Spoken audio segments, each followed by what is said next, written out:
Okay, good morning, everyone. So in this particular lecture we will discuss about the algorithm. Algorithm क्या होता है, what should be the characteristics of algorithm, how we can design algorithm, what should be the parameters on which basis algorithm will be analyzed, and then the complexity of an algorithm. Okay, so let's start. Okay, so if we talk about an algorithm, the definition of an algorithm is it is a sequence of unambiguous instructions used for solving a problem which can be implemented on a computer. Okay, so if we talk as per the definition, what it is saying कि it is a sequence of instructions basically.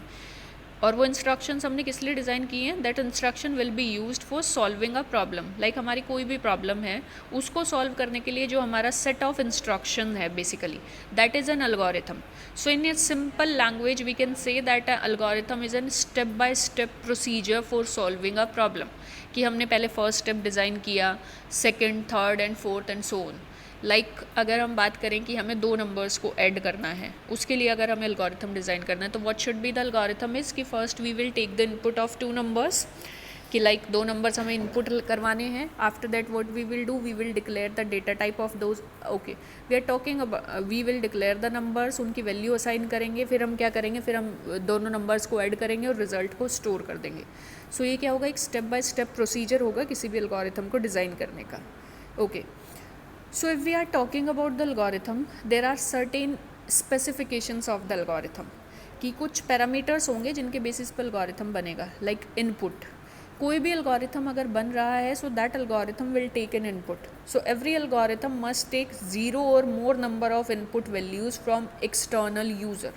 कोई भी algorithm, because algorithm क्या है, problem solve करने का एक procedure है. तो प्रॉब्लम कब सॉल्व होगी, जब हम उसको कोई इनपुट देंगे, तभी तो वो कोई आउटपुट जनरेट करेगा. Okay, second most important thing is output. So every algorithm must produce an output as a result.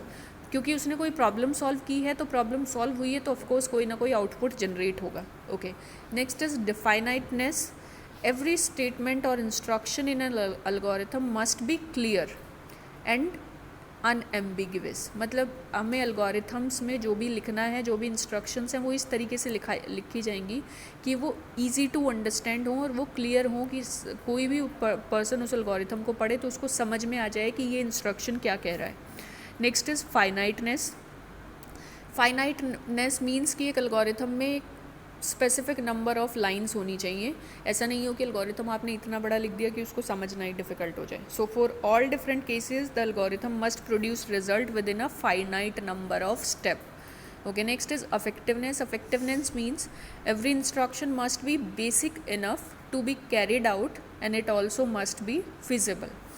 So an algorithm can be designed in a way कि वो बहुत बेसिक हो, उसको समझना, and it must be feasible to apply to solve a problem.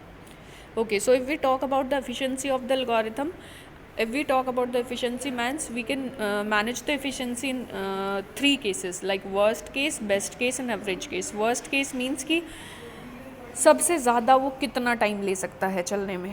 Best case means कि best output वो क्या generate करेगा, और एवरेज केस मीन्स कि ना बेस्ट ना एवरेज, वर्स्ट आपका.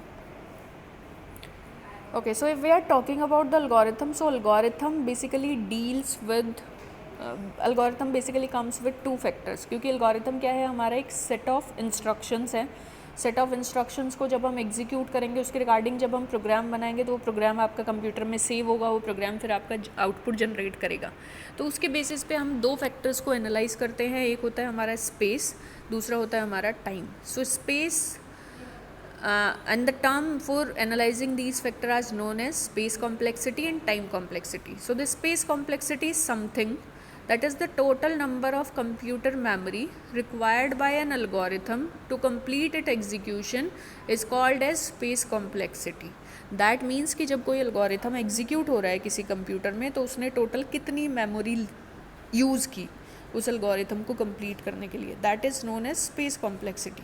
Second term is time complexity. So the time complexity is something कि when an algorithm is executed, it is the total amount of time required by an algorithm to complete its execution, यानी कि जब हमने algorithm को execute किया तो उसने total कितना टाइम लिया उस एल्गोरिथम को एग्जीक्यूट करने में और आउटपुट जनरेट करने में. So space complexity is basically regarding memory, time complexity is basically regarding run time of the algorithm. Okay, so if we talk about the space and time complexity, तो space complexity is something like this कि हमारे जो computers हैं in today's scenario they are containing more memory. So space complexity is not a problem. अगर वो ज़्यादा space ले रहा है सेव होने में तो भी हम उसको easily सेव कर सकते हैं because we are having a lot of memory available into our computers or into our phones. But if we are talking about the time complexity, because हमें क्या चाहिए, हमें फास्ट रिजल्ट्स जनरेट करने हैं. So we should design an algorithm in a way that the algorithm will take minimum time for execution for solving a problem. So basically we always deal with the time complexity of the algorithm. हम हमेशा क्या करते हैं कि किसी भी problem को solve करने के लिए if we are designing algorithm, so हम इस तरीके से डिज़ाइन करते हैं कि वो कम से कम टाइम में उसको सॉल्व कर दें. Okay, so to measure the space time complexity, basically we are having certain notations. On the basis of these notations, we can measure the complexity, and these notations are known as asymptotic notations. So as a asymptotic notation of an algorithm is a mathematical representation of its complexity. Basically complexity, अब जहाँ पे भी हम word use करेंगे, complexity word का meaning है time complexity, not the space complexity. Okay, so asymptotic notation basically mathematically अगर हमें टाइम को रिप्रेजेंट करना है, ये उसका रिप्रेजेंटेशन है. So basically there are 3 asymptotic notations. Big O notation. Okay, so big O notation is basically used for maximum time, और we can say worst case scenario कि ज़्यादा से ज़्यादा कितना टाइम लेगा कोई एल्गोरिथम एग्जीक्यूट होने में. So if we want to describe it in the form of the mathematical, like we can say कि we are having suppose a function fn. So the consider a function fn as time complexity of an algorithm, and gn is the most significant term. So if fn is less than or is equal to the c of gn for all n, what is n here?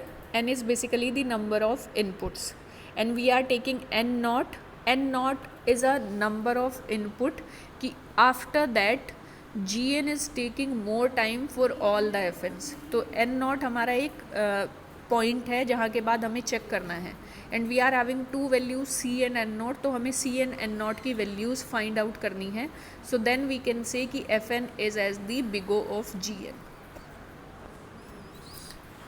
Okay, similarly next notation is big omega notation. So it consider function fn as the time complexity of the algorithm is gn, कि हमने कहा है कि function fn है और उसकी जो time complexity है वो gn है. So again we need to find out the number of input n naught, कि n हमारा अगर नंबर ऑफ इनपुट है इन दोनों फंक्शंस में, so we need to find a value n naught, कि after that value is n naught के बाद fn हमेशा बड़ा होगा किससे? gn से. सो वो जो वैल्यू हम फाइंड आउट कर लेंगे, अगर हमें n naught की ऐसी वैल्यू मिल जाती है जहाँ पे fn हमेशा gn से बड़ा होगा, सो उसको हम बोलते हैं कि fn is the omega of gn. Okay,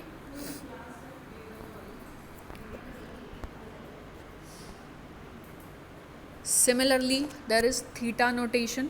theta notation क्या कहता है कि हम अपर और लोअर दोनों बाउंड फाइंड आउट करेंगे.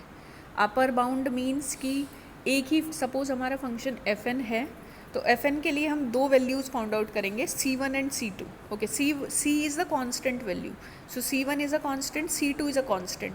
सो इन 2 वैल्यूज़ को कैसे फाइंड आउट करेंगे कि c1 पे तो जो सारी वैल्यूज़ हैं g की वो fn से छोटी होंगी, और c2 कांस्टेंट के साथ जो सारी वैल्यूज़ हैं g की वो fn से बड़ी होंगी. So the representation is c1 gn is less than is equal to fn is less than is equal to c2 gn. Again we need to find out a n naught. n naught is basically a value कि उसके बाद c1 पे सारी values fn से छोटी होंगी gn की, और c2 पे सारी वैल्यूज़ fn से बड़ी होंगी g2 की. तो हमें क्या फाइंड आउट करना है? हमें c1 फाइंड आउट करना है, c2 और n naught. Okay, so this notation is known as theta notation. Okay, so this is about the time complexity and algorithmic representations. Thank you.